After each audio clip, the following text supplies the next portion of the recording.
রাজ্যের স্বাস্থ্য দফতরের আধিকারিকদের নবান্নে বৈঠকে ডাকলেন মুখ্যমন্ত্রী মমতা বন্দ্যোপাধ্যায়। বৃহস্পতিবার বিকেল 4টে থেকে শুরু হবে ওই বৈঠক।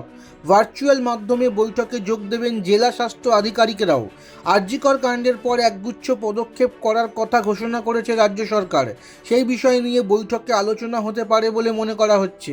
সূত্রের খবর, সরকারি হাসপাতালের নিরাপত্তার অভাবে যে সকল অভিযোগ নিয়ে জুনিয়র ডাক্তারেরা সরব হয়েছেন, বৈঠকে আলোচনা হতে পারে সেসব বিষয় নিয়েও। নবান্নের তরফে জানানো হয়েছে, বৃহস্পতিবারের বৈঠকে স্বাস্থ্য দপ্তরের সর্বস্তরের আধিকারিকদের যোগদান বাধ্যতামূলক। জেলা স্বাস্থ্য আধিকারিকদের ভার্চুয়াল মাধ্যমে বৈঠকে যোগদানের নির্দেশ দেওয়া হয়েছে।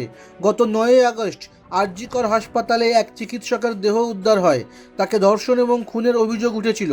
প্রতিবাদে ওই দিন থেকে কর্মবিরতির ডাক দিয়েছিলেন জুনিয়র ডাক্তারেরা। 5 দফা দাবি ছিল তাদের। তার মধ্যে অন্যতম রাজ্য সরকারি হাসপাতালে নিরাপত্তা এবং পরিকাঠামোর উন্নয়ন। তারপরেই হাসপাতালে নিরাপত্তাজনিত বিষয়ে 100 কোটি টাকা বরাদ্দ করেছিল রাজ্য সরকার। নবান্ন সূত্রে খবর, হাসপাতালের সুরক্ষা পরিকাঠামো উন্নয়নে নজিরবিহীন পদক্ষেপে দরপত্রের মধ্যেই কাজ শেষের সময়সীমা বেঁধে দেওয়া হয়।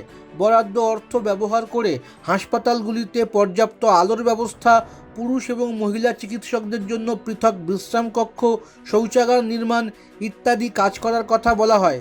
সিসি ক্যামেরা বসানোর কথাও বলা হয়।